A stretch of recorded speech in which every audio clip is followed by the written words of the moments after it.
The objective of the talk is to give an update and some background on the U.S. experiences with CIOs, and then an update on some of the current initiatives in the U.S., including shared services, mobile strategy, cybersecurity, and open data. As an agenda, I'm going to look at some of the trends and priorities for e-leaders, strengthening the CIO role in the U.S., building CIO institutions, and then current initiatives, including data center consolidation, mobile and digital government, open data, and cybersecurity. To start, though, just to provide a little bit of perspective, these are numbers that most everyone is familiar with. Just this last year surpassed 6 billion mobile subscribers worldwide. The number of users was a little bit smaller, but still, it was only 5 billion several years ago. 23 billion mobile apps sold in 2013 from zero about 5 years ago, and both Cisco and Intel projecting over 1 trillion connected devices by 2015, so including sensors, tablets, mobile phones, home security systems. So that increased quite rapidly too. So these are very large, but I think some of the numbers behind these provide some perspective on how rapidly technology is changing. Some of the foundational technologies that go behind these, including storage, computer processing, and transmission speeds. It was just 1956 that the first transatlantic cable was laid, and at that time the cable could only carry 36 simultaneous phone calls. Today, the transoceanic cables carry 4 or 5 million phone calls at one time. The first personal computers, they only had about 2,000 cycles per second operating speeds. Nowadays, the personal computers are 5, 6, and 7 billion cycles per second. So orders of magnitude increase, and these orders of magnitude are continuing to grow in processing speed and also telecommunications speed. Lastly, and I think the most amazing, is you can go to the store now and for about $50 US buy 1 terabyte of storage, and it's much smaller than this. The first gigabyte of storage that was commercially available was sold only in 1980. It was the size of a refrigerator, weighed 550 pounds, and cost $40,000. So another trend which is really leading to the numbers that we see here. Societal trends which also have an impact on CIOs and e-leadership. Of course, the aging society issue, not just Japan and Singapore and Taiwan and Germany and China and Italy being projected to be 25, 30, 45% of the population over 65 shortly, but also developing countries. A projection is that over 20% of developing countries' population will be over 65 by the year 2050. So the risk is developing the infrastructure and the support systems before the populations get old. Just several years ago, the number of deaths from chronic illness surpassed those from communicable diseases. So really changing the whole view of what's needed from medicine and continuity of care. And lastly, just recently, that over 50% of the world population started living in cities, and that's projected to grow to 70% within the next 20 years, mostly in the world's top 100 cities. So these trends in combination with these technology changes both provide a picture on what the opportunities are as well as the challenges. From the U.S. context, the U.S. IT within the government is organized. Each of the agencies has CIOs, and then the government overall has a Chief Information Officer Council. This picture here is a recent description of the U.S. government priorities for information technology, and it's organized in 3 categories. One is innovation. How is the government going to use new technologies such as mobile phones and tablets to provide better services and more effective government services? A second is delivering more on-time, on-budget delivery of information systems projects. And the last is protection, elevating cybersecurity to a major role within the U.S. government and U.S. government IT, given the related challenges. For a slightly different perspective, each of the state CIOs in the U.S., each of the states have CIOs, all 50 states, and these are their priorities as from 2013, many of which you recognize from the other talks and from your own work. Consolidation of data centers, security, obviously, budget and cost control in an era of very tight budgets, shared services, which is related to budget and cost control, healthcare, legacy system modernization, public safety, and disaster preparedness. One kind of interesting story on legacy systems, but before we go on to the next slide. So I work at a university, and we have many both graduate and undergraduate students, but the undergraduate students have a real passion and interest in mobile apps. But at the same time, many of the largest government organizations and many of the largest banks have legacy systems that are 20 and 30 years old. So there's quite a gap between what the students would like to study and do study and what some of these larger organizations with the legacy systems need. So once the students graduate from undergraduate, they're hired by these organizations and then go through a period of training so that they can help their organizations move from legacy to some of the more current technologies. And we'll come back to that topic too, and the topic of government trying to hire younger employees, especially with the looming retirements.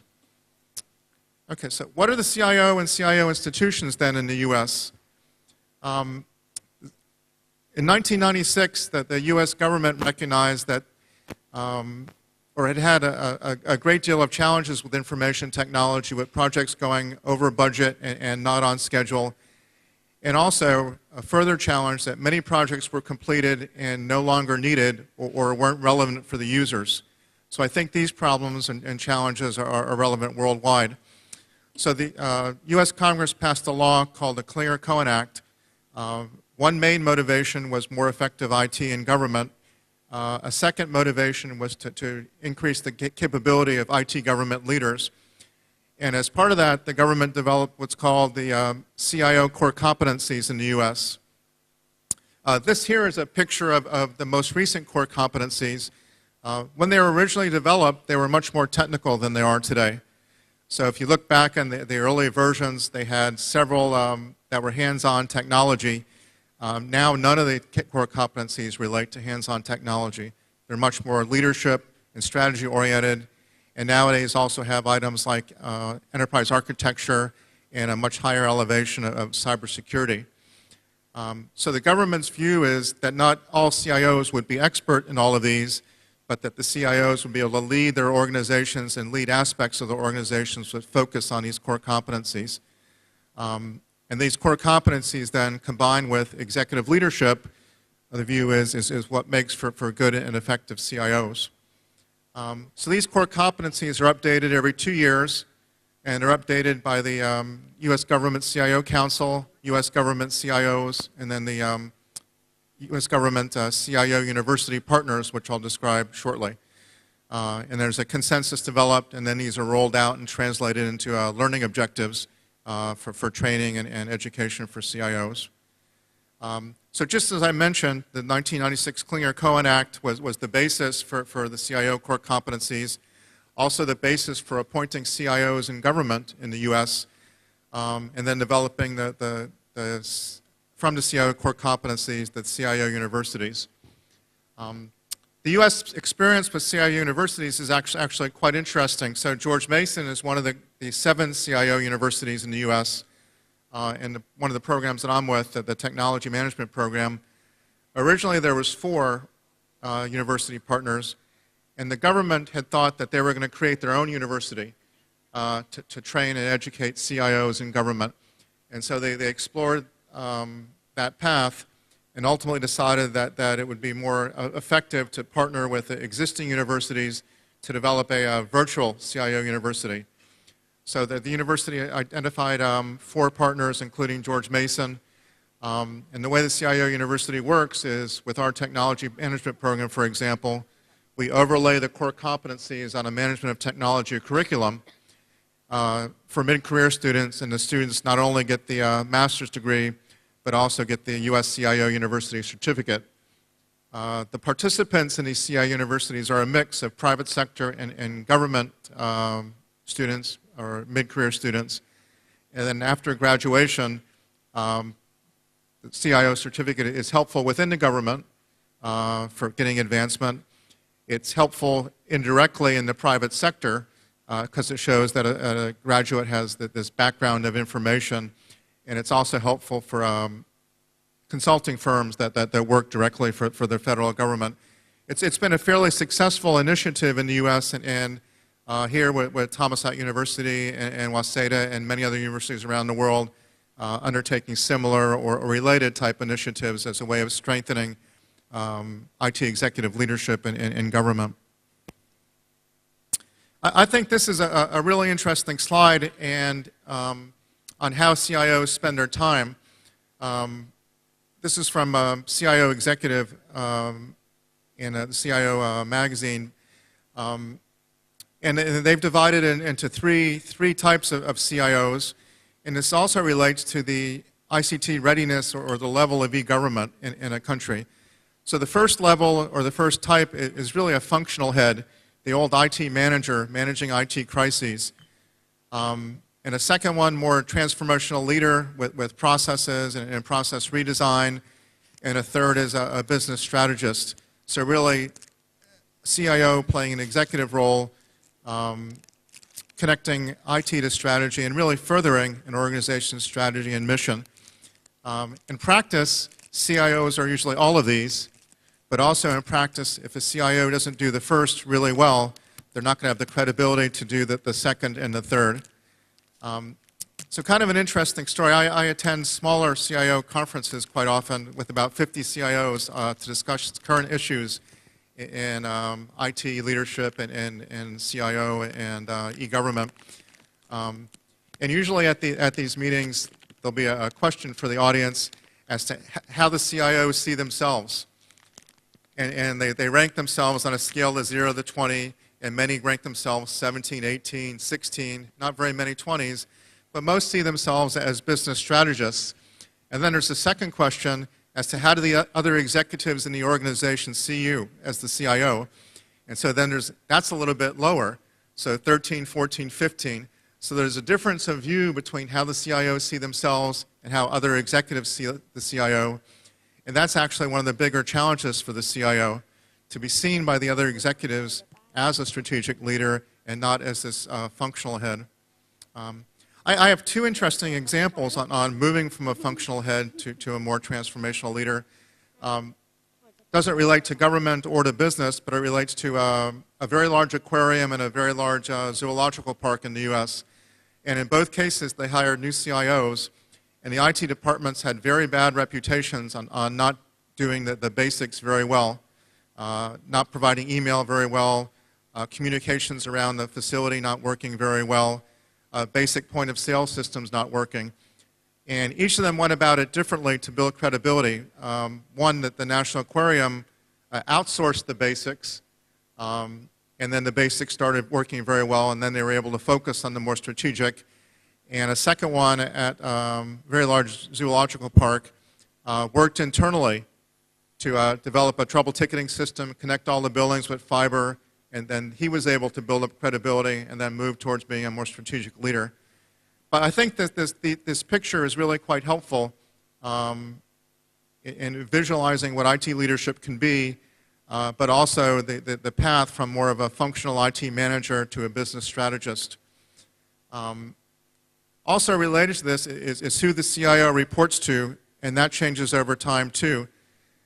Quite a few of the states that we work with and International Academy of CIO, not the national government level, but the level down, still have CIO managers who are moving their way up to more of the CIO and executive position, but still not reporting to an executive leader. The CIO Council in the U.S. is responsible for policy, IT policy. It's an advisory body. And they also reorganized themselves in August in line with the reorganization of the priorities to deliver, innovate, and protect. So refocusing or focusing on these three main areas and having a structure that includes executive committees, an executive committee focusing on policy, operating committees on innovate, deliver, and protect, and then communities of practice for information security, innovation, and portfolio management. Part of what the CIO Council does, it does cross-agency coordination across all of government, across all of national government, as a way to provide better IT in government, but also more cost-effective services.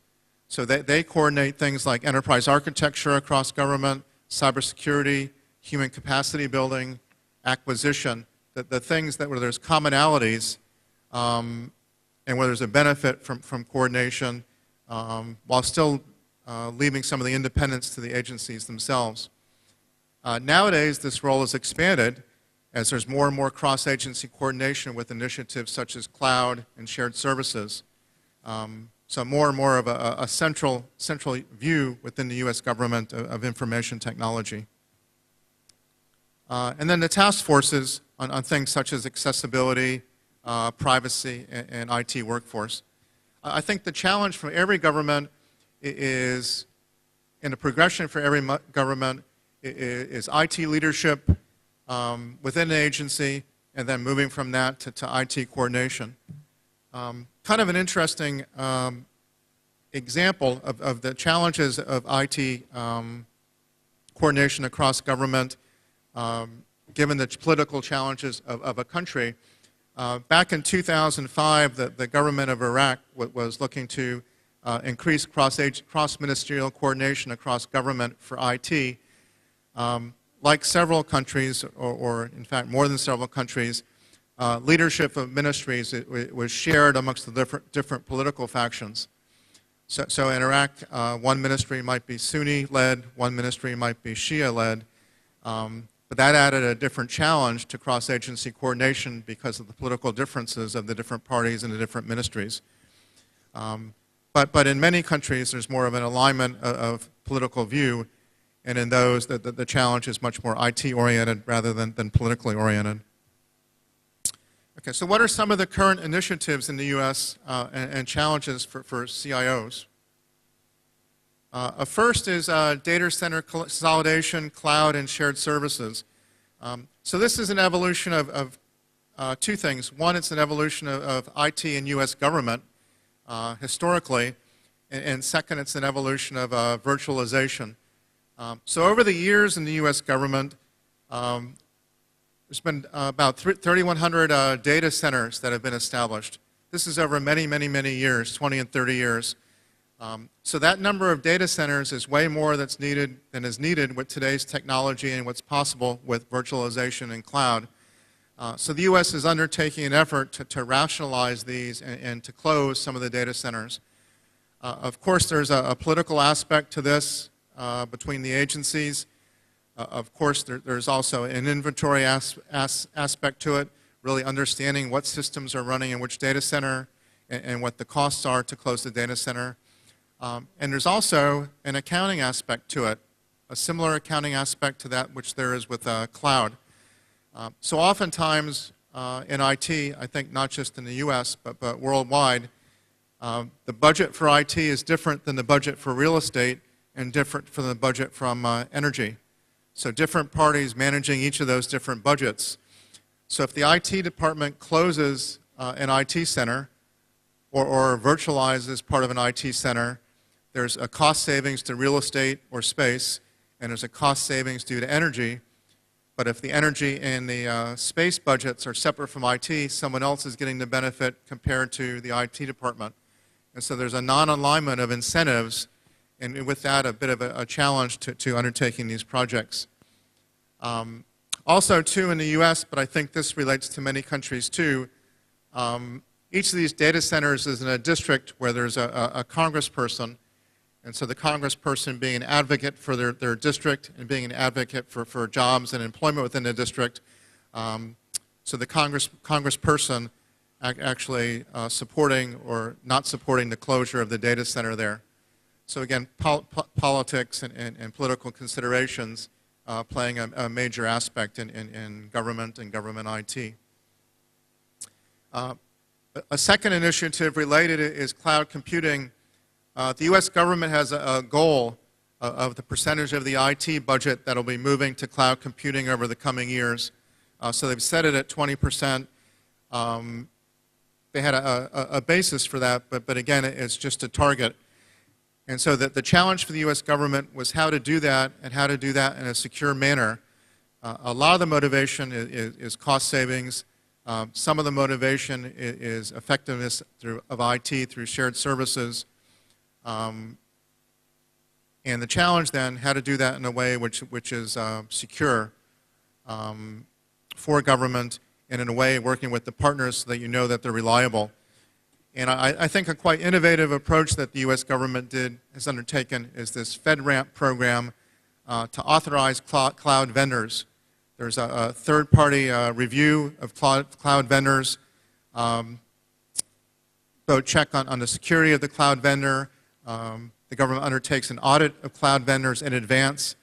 The government has the right or within the contracts that they can do penetration testing and checks of the cybersecurity of the cloud vendor and have a pretty good feel that the cloud vendor is actually quite reliable before authorizing this vendor to actually sell to the U.S. government.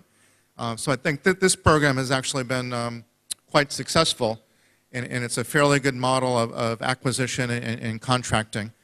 And it's a fairly rigorous process that the government has developed here.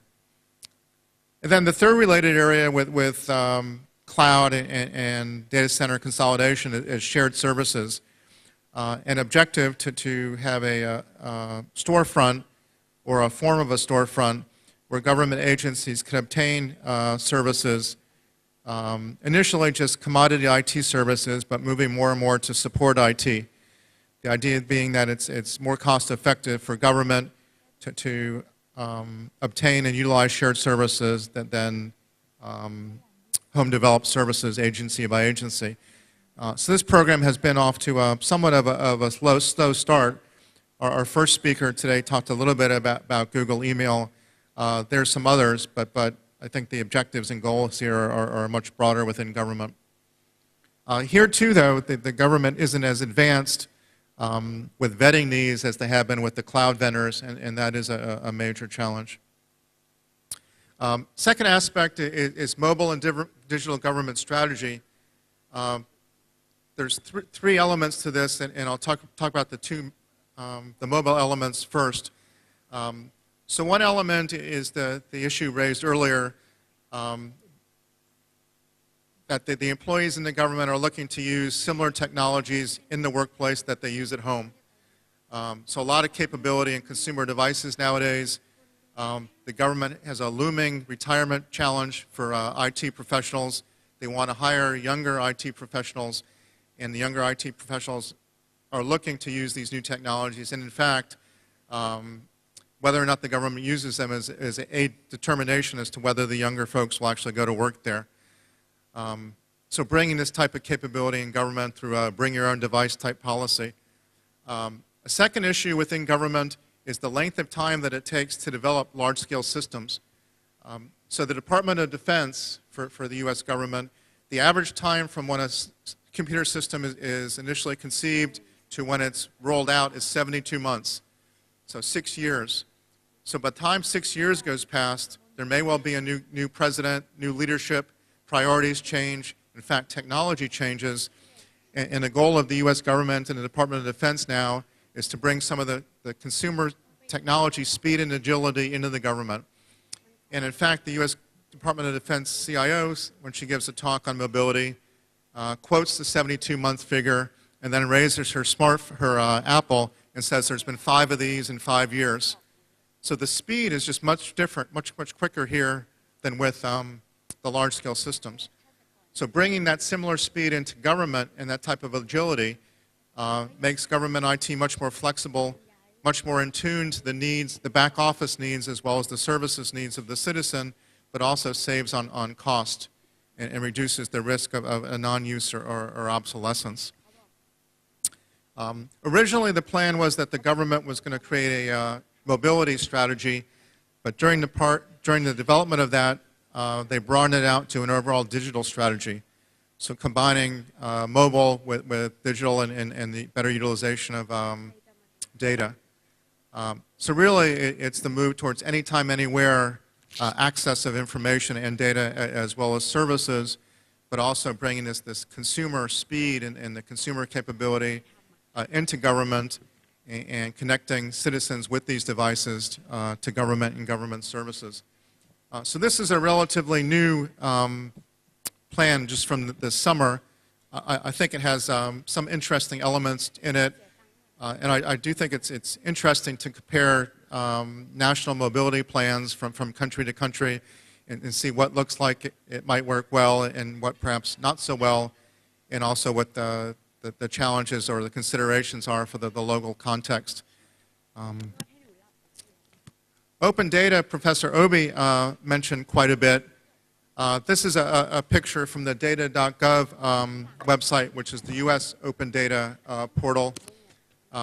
So the U.S. has made quite a large number of data sets available, a lot on environment and land and weather and disasters. Really quite a lot of interesting data sets. There's been some companies founded on these, numbers in the hundreds, a number of apps that have been created based upon these.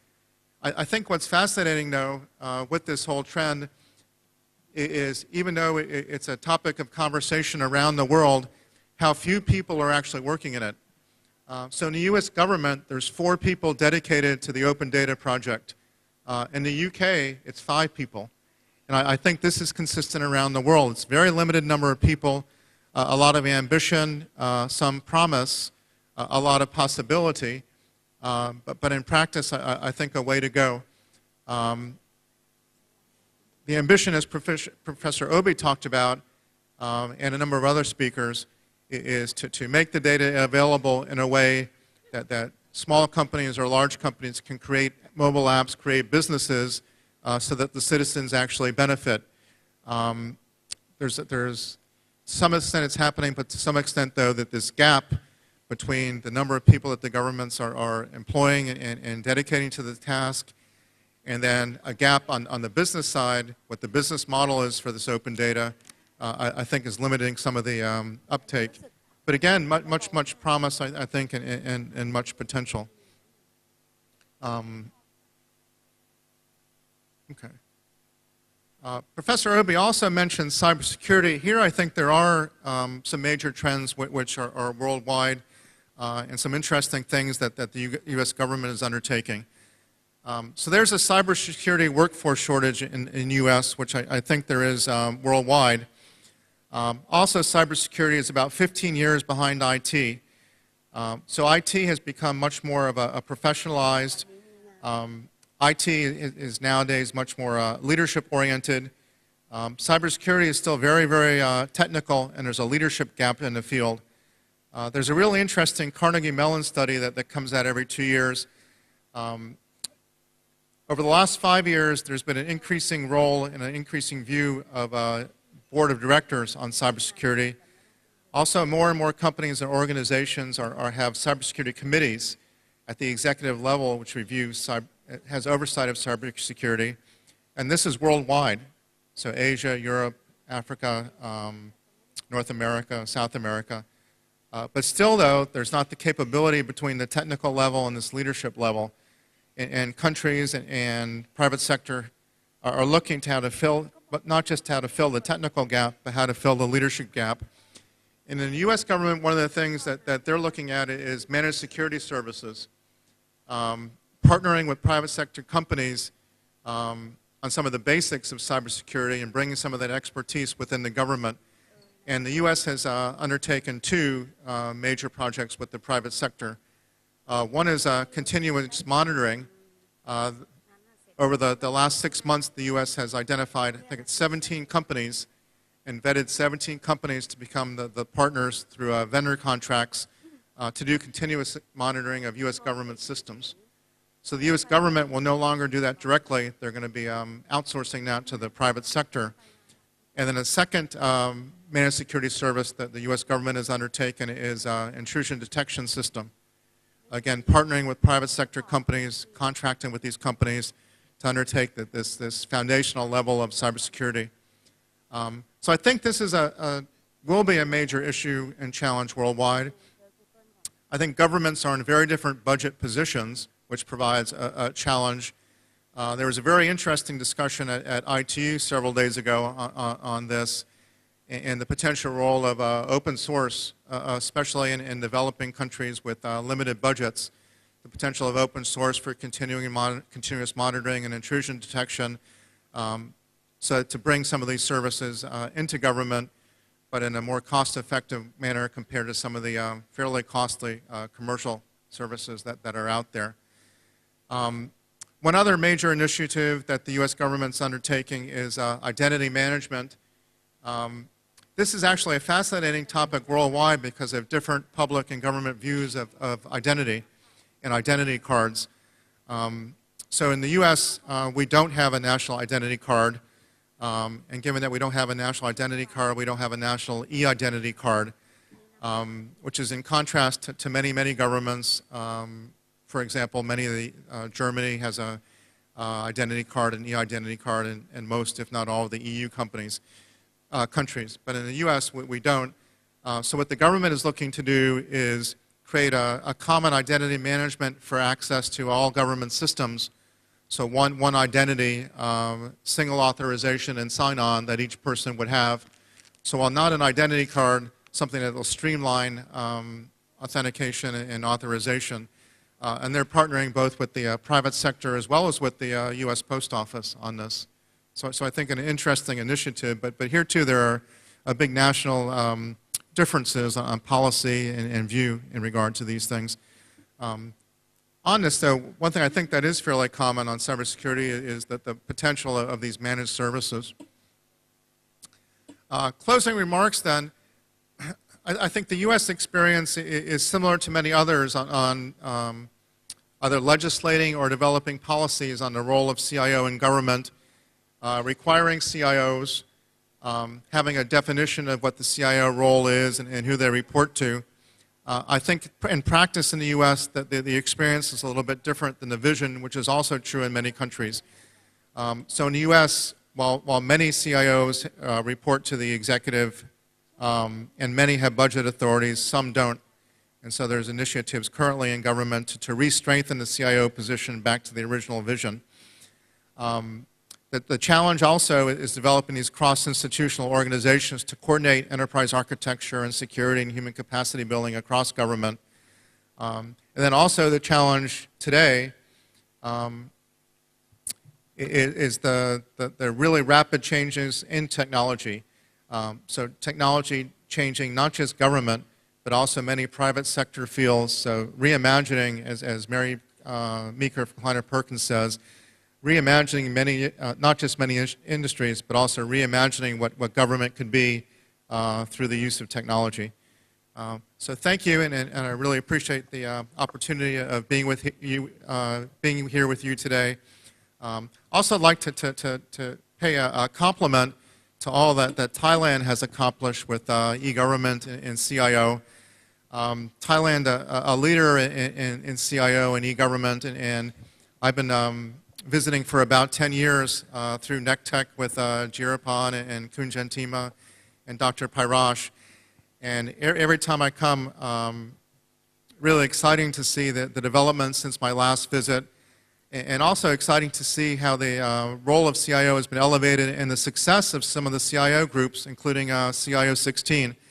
So really a tremendous effort and really world leadership, I think, in CIO and e-government here in Thailand. So thank you very much. Thank you very much. A big round of applause to Professor J.P.Auffret from George Mason University. Thank you. Jirapan.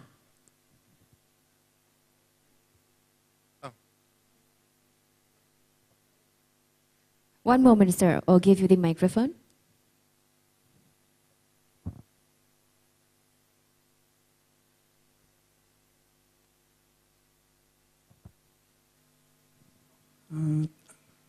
Thank you for your very excellent presentation.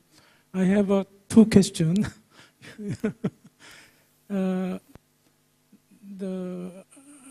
You showed about the CIO role in US, and I think we need to define the CIO role from private sector and government sector. from your point of view, what will be the major difference from private sector and government sector? That is question one. Second is, it is interesting that the US, you don't have a ID card, but you have a huge number of driver license card and a passport. So how do you maintain this integration of citizens database from driver license point of view and passport, and also you have a social ID, social insurance ID card.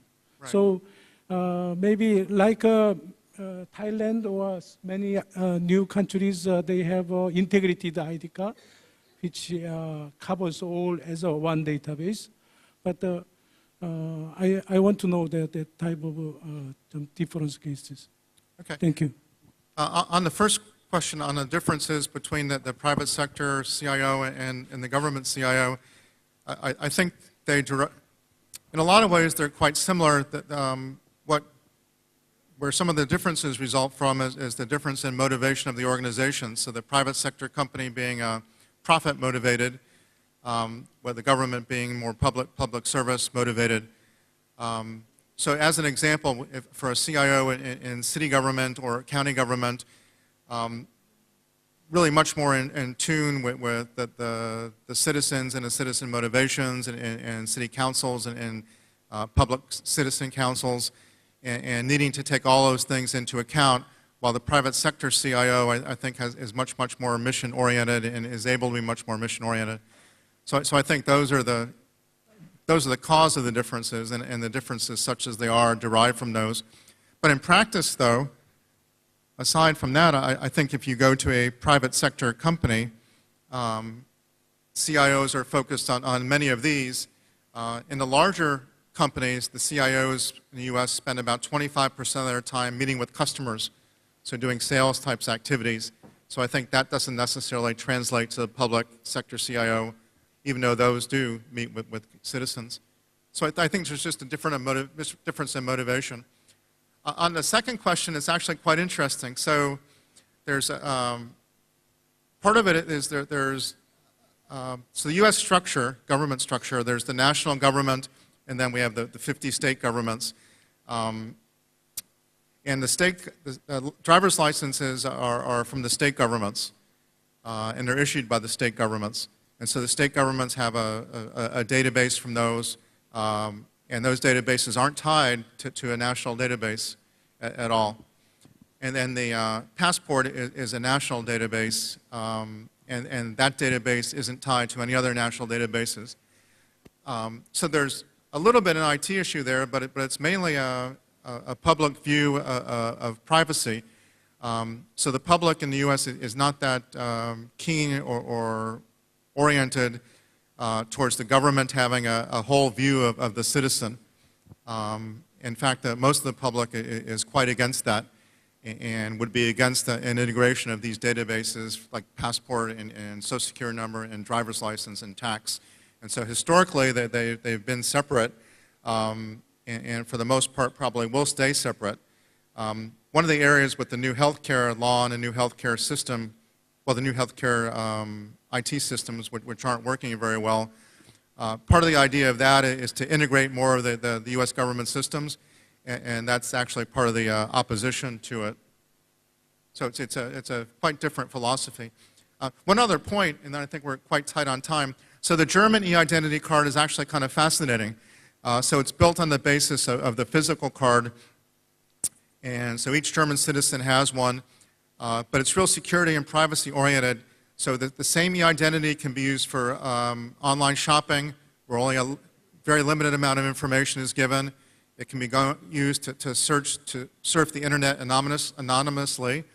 It can be used for government services where more information is accessible, or it can be used for healthcare where another set of information is accessible. So the same card, different back-end sets of information, but through security, limiting the access depending who the citizen is communicating with. So I think that's a really kind of neat and innovative approach to it.